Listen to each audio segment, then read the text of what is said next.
मोदी जी की बात सुन लो, मोदी जी इतने झूठे हो। मोदी जी पता क्या कहते थे, हमारे देश का बेड़ा गर्क कर दिया कि भाइयों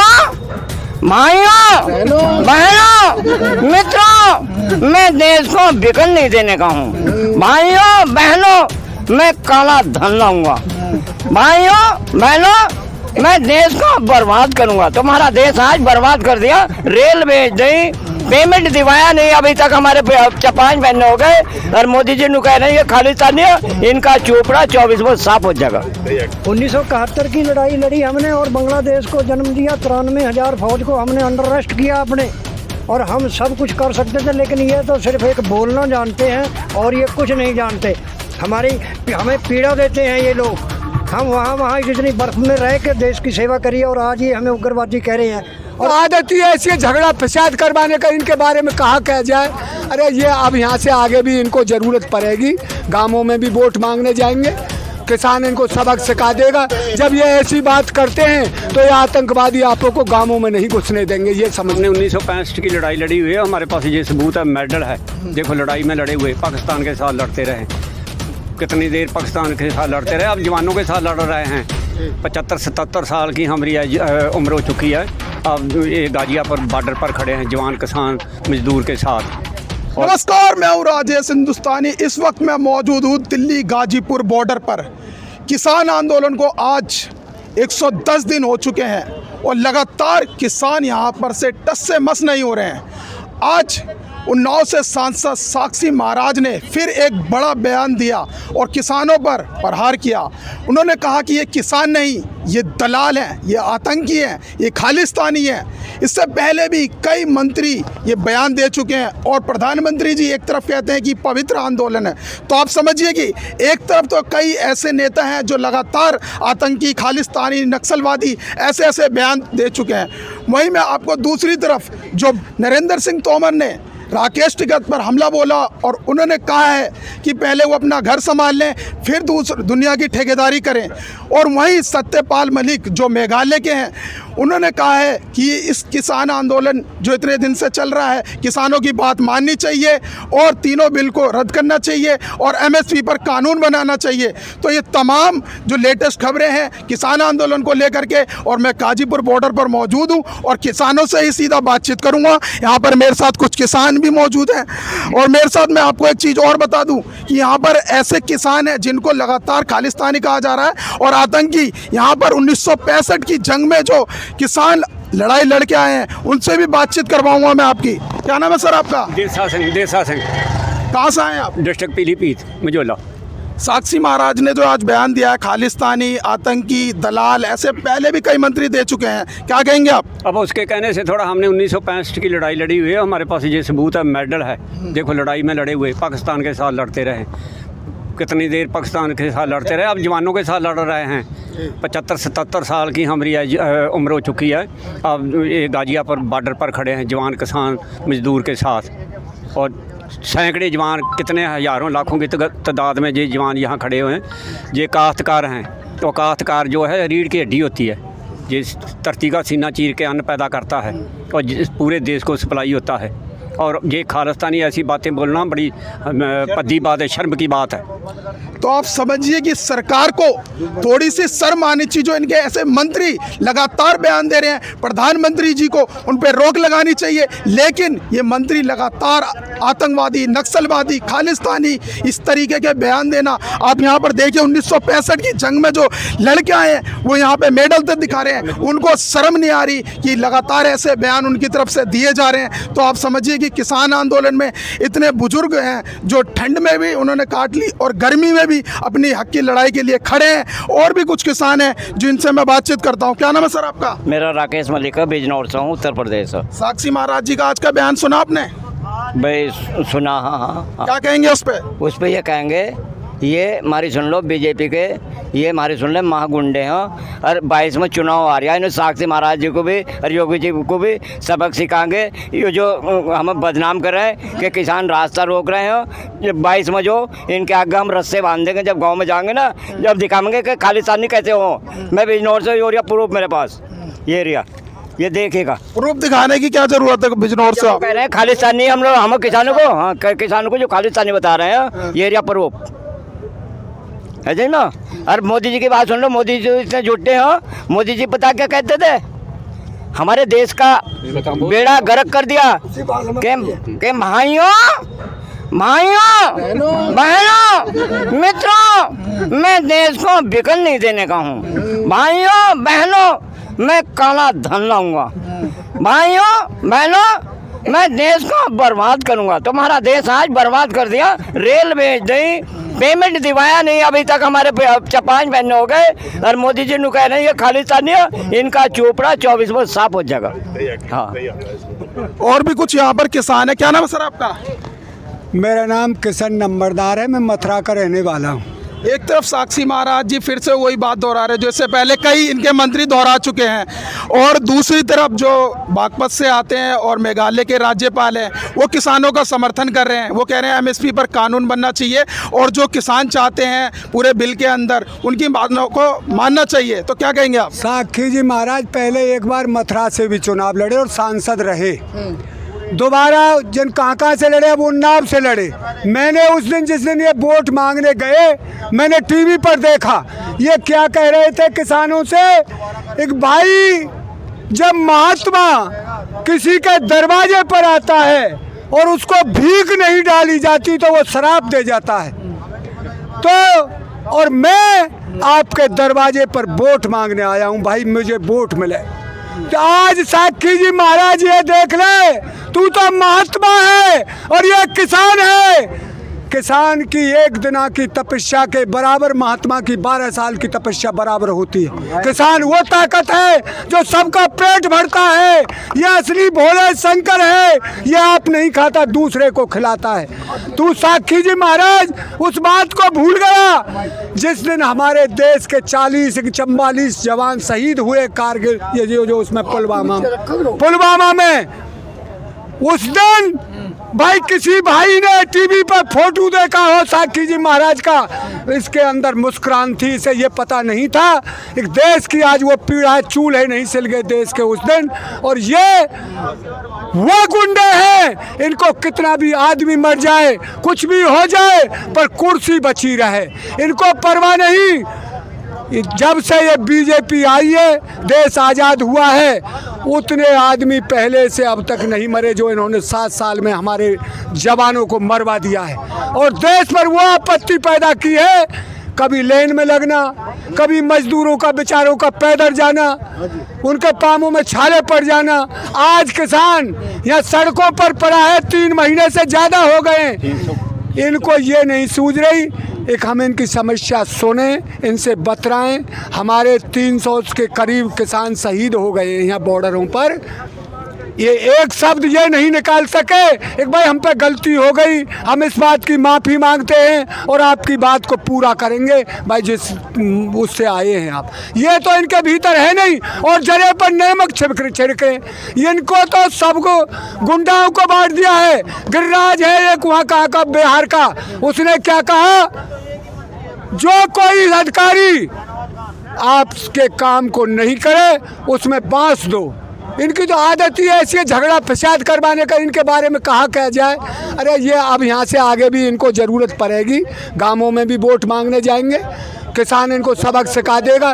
जब ये ऐसी बात करते हैं तो ये आतंकवादी आपको को गांवों में नहीं घुसने देंगे, ये समझ लीजिए। आप खूब बोलिए जितना आपको बोले। हमारा वो दूसरा भाई ठाड़ा फौज में, ये फौजी हैं, इनमें जब ये फौज से रिटायर हुए तो अब खेती करवाते हैं, इन पर ज़मीन है, और इनसे ऐसे बोलोगे आप। किसान देश की शान है, किसान देश की जान है, किसान देश का अपमान है, जिनके बच्चे सीमा पे खड़े हैं और ये जाड़े शीत में धरती में से अन्न उगाता है। और इससे आप ऐसे कहेंगे जैसे मन करे वैसे बोलोगे। जब बच्चे की लाश, आपको शर्म आनी चाहिए। जब हमारे बच्चे की लाश आती है आपका कुछ नहीं बिगड़ता, पर वो ये कहता है मैं इस पर फख्र हूँ, एक मेरा बच्चा देश के ऊपर शहीद हुआ। आप क्या जाने आतंकवादी और उसकी परिभाषा। आपको तो बोल है, कुछ भी कह दो, पर ये बोल आपके लिए भारी पड़ जाएंगे यहाँ से आगे।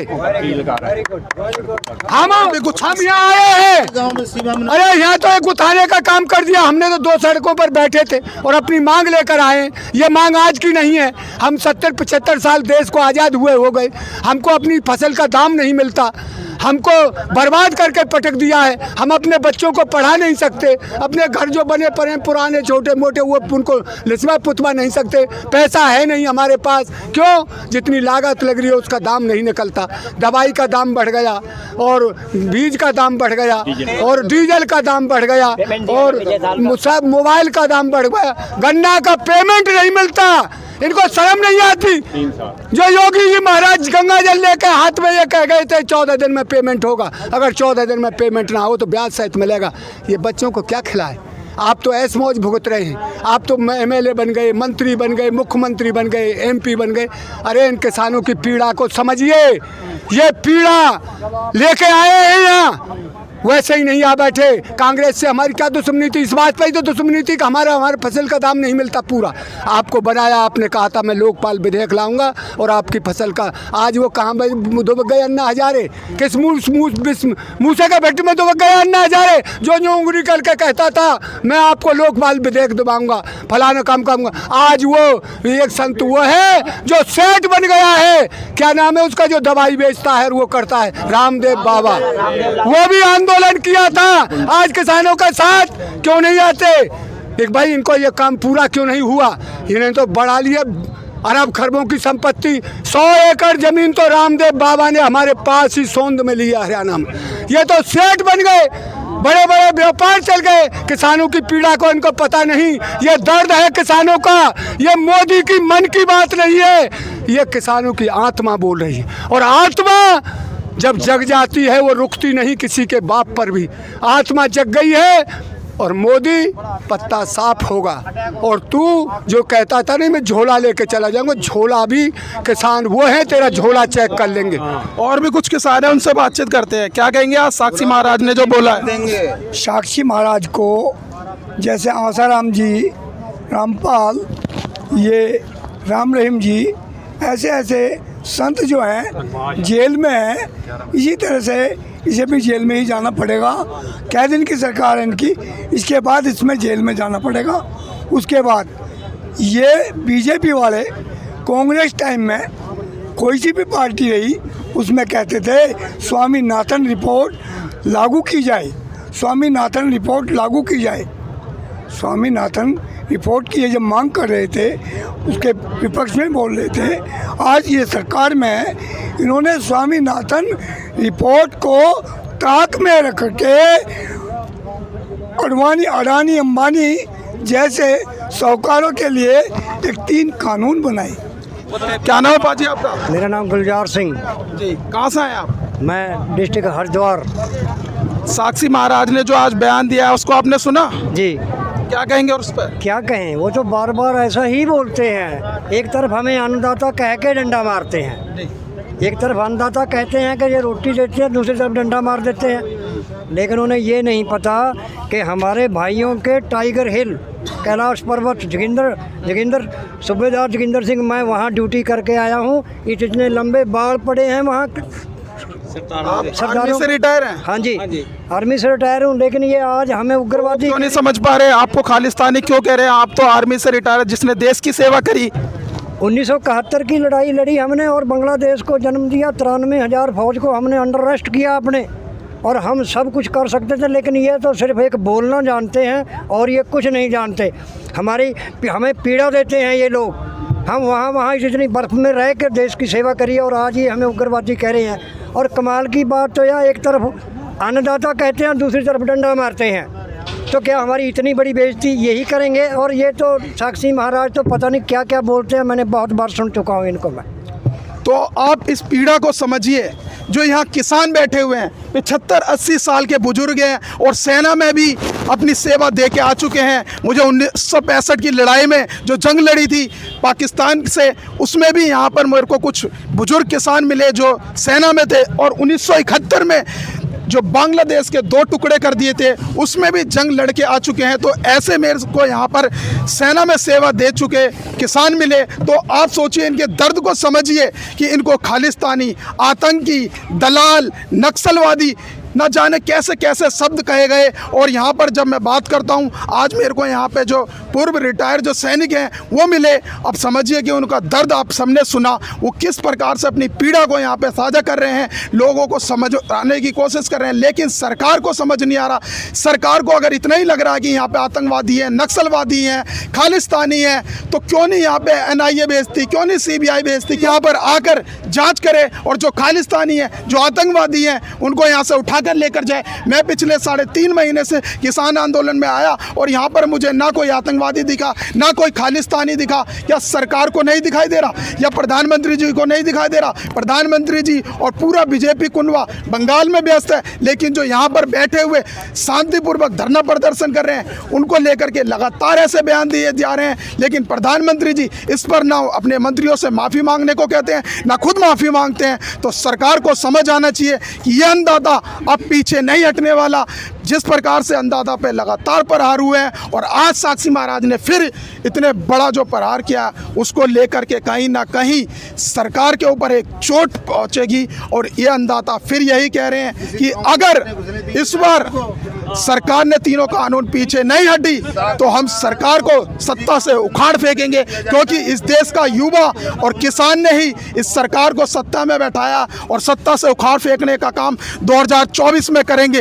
तो आप सबने इन सब की पीड़ा सुनी। यहाँ पे पूर्व रिटायर्ड जो फौजी थे उन्होंने अपनी पीड़ा बताई कि उनको खालिस्तानी कहा जा रहा, आतंकी कहा जा रहा है। तो आप समझिए कि उनकी पीड़ा कितनी ज़्यादा होगी, जिन्होंने अपनी सेना में अपनी जान को कुर्बान करने की बात तक कही और वहाँ पे लड़ाई लड़ी और 1971 का बांग्लादेश को 2 टुकड़े करके यहाँ पे आज किसान ही कर रहे हैं और किसान आंदोलन में है। इनको अगर कोई खालिस्तानी, आतंकी, दलाल ऐसे ऐसे शब्दों का जिक्र करेगा, वो भी एक सांसद, तो आप सोचिए कि इन पर कितना फ़र्क पड़ेगा। भरी ठंड में इन्होंने यहाँ पर काट ली, अब गर्मी में यहाँ पर अपने व्यवस्था कर रहे हैं कि गर्मी कैसे कटे। और इतने मच्छर, मैं वो सब आपको साझा नहीं कर सकता। आप खुद समझिए, एक NH-24 के ऊपर जो दिन रात यहाँ पर बैठ के लंगर की व्यवस्था चला रहे हैं, वो आपको खालिस्तानी नज़र आते हैं, आपको आतंकी नज़र आते हैं, दलाल नज़र आते हैं। ऐसे ऐसे शब्दों का पिछले 3 महीने में न जाने कितने मंत्री, उनकी लिस्ट में गिनवा नहीं सकता। आपने खुद सुना होगा, मैं बार बार क्या वो बात दोहराऊं। ये सब आज मैंने इसलिए यहाँ पर वीडियो बनाना था क्योंकि मैंने जब साक्षी महाराज का ये बयान सुबह सुना तो मेरे को भी पीड़ा हुई कि मैं पिछले 3.5 महीने से किसान आंदोलन को कवर कर रहा हूँ और किसान आंदोलन में मुझे कोई भी आतंकी, खालिस्तानी, नक्सलवादी तो नहीं मिला। तो इस प्रकार के बयान क्यों दिए जा रहे हैं? क्या इसको कुछ और रंग दिया जा रहा है? क्या वाकई में ये राजनीतिक यहाँ पर दलाल बैठे हुए हैं? लेकिन सरकार क्यों नहीं समझ रही? क्यों नहीं MSP पर कानून बनाती? सरकार को ये चीज़ें समझनी पड़ेगी। अगर नहीं समझेगी तो 2024 के चुनाव में या तो ये किसान समझा देंगे। इस वीडियो में बस इतना ही। बाकी खबर देखने के लिए देखते रहिए सत्य की खोज। नमस्कार।